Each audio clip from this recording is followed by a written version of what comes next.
Hi, this is Tim of the 1916 Company. Welcome and thanks for logging on. If you love this watch, email me, Team Mosso at the1916company.com for purchase pricing and availability questions regarding this watch. Today we're discussing a 2025 launch that follows up 2024's Chrono Pink. From Tudor, this is the Black Bay Chronograph Flamingo Blue. And let me just preempt you. I know, you know, and yes, Tudor knows that flamingos are not blue. More on that in a moment. In stainless steel, this watch is 41 millimeters in diameter, 14.5 millimeters thick, and from lug tip to lug tip, 50.2 millimeters with a 22 millimeter spacing between the lugs. So it's a big watch. The Black Bay Chrono came out in 2017, and it added an extra dimension to the Black Bay line, which launched in 2012. But to add a little bit of color to a previously very serious and straight-faced line, Tudor launched the Chrono Pink, which began this series of low-volume, colorful, promotional one-year models. And this watch right here on my wrist is a nice fit. It's big, though, and you can see it's big. I recommend it for a wrist my size or larger, so 16 centimeters circumference and up. Now, it's not super thick, but it's also not super thin. It'll fit underneath most shirt sleeves, but all jacket cuffs, so it's a win on that front. Here's your over the top, here's your down the barrel. Here we have a 5-link Jubilee-style bracelet, and of course, Tudor, the cousin company to Rolex, can't call it that, but it's a Jubilee style. We have a conforming end link that mates it nicely to the case. Then there's a taper down towards the clasp. We have both polish and satin. We have screws fixing the removable links, and you can see them on both sides. You have quite a bit of adjustability there.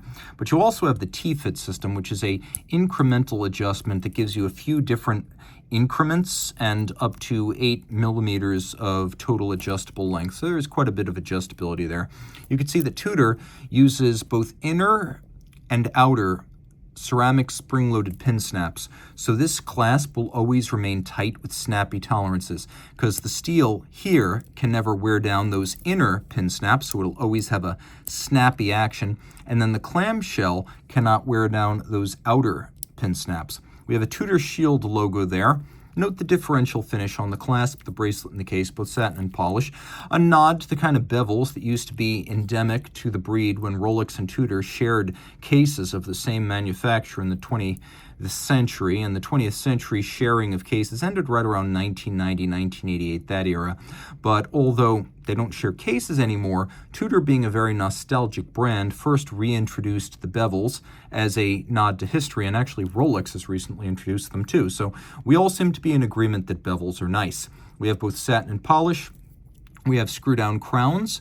We have the Tudor Rose logo from the early era of the company, so mid-1968 and prior. And then on the dial, we have the Shield logo, so about mid-1968 and later. The watch features a flamingo blue dial. And yes, this is not the color of flamingos. Even the Swiss, where they have no flamingos, understand flamingos are pink. But Tudor likes to say that if you were to associate a blue with a flamingo, it would probably be this. This turquoise color is very close to what's conventionally described as Miami blue. And South Beach, Miami, and Miami Beach, that is exactly where this color comes from. So that's the reference, a place where you could conceivably see both flamingos and this blue. It's used in art, it's used in architecture, cars are painted that color. You immediately get the reference. Taking a quick look at the bezel, you can see it's a tachymetric scale, anodized aluminum, so a vintage look rather than ceramic, with a more boxed and cambered sapphire than average to give you a little bit of a plexi look.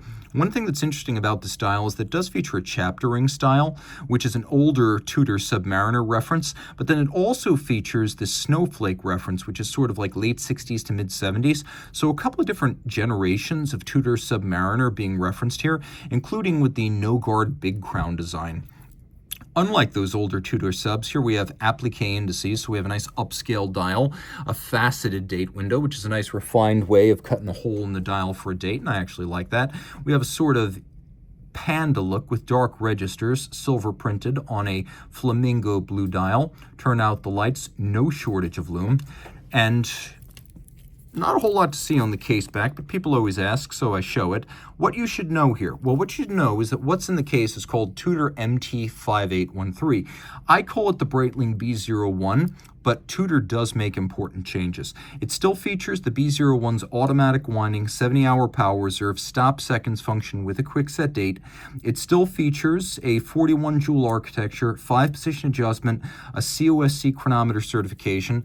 It has a crisp column wheel and a really crisp column wheel. The B01's always been one of the best in that regard. Plus the vertical clutch, which has no play and will not jump or gallop or lurch when you start the chronograph, unlike a lateral clutch. Also unlike a lateral clutch, you can leave the chrono running full time with no additional wear, tear, or hazard to the movement. So where Tudor makes the changes, they pick their moments, but they are important ones. So what you've got here is a free-sprung balance, which the Breitling does not have. That makes for more precise adjustment and greater shock resistance.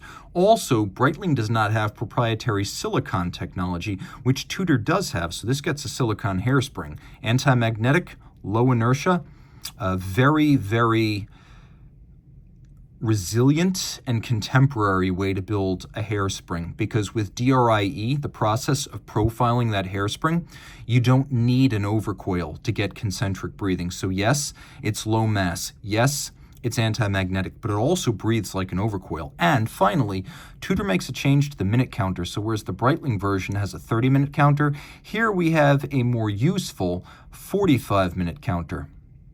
And you've got that semi-instantaneous jump. All this 200 meters water resistant. There is a lot to love. If flamingos were blue, they would be this blue. And our company was originally founded in Miami, so part of me misses it, and this makes me nostalgic. Reach out to Team Mosso at the 1916company.com for purchase and pricing details.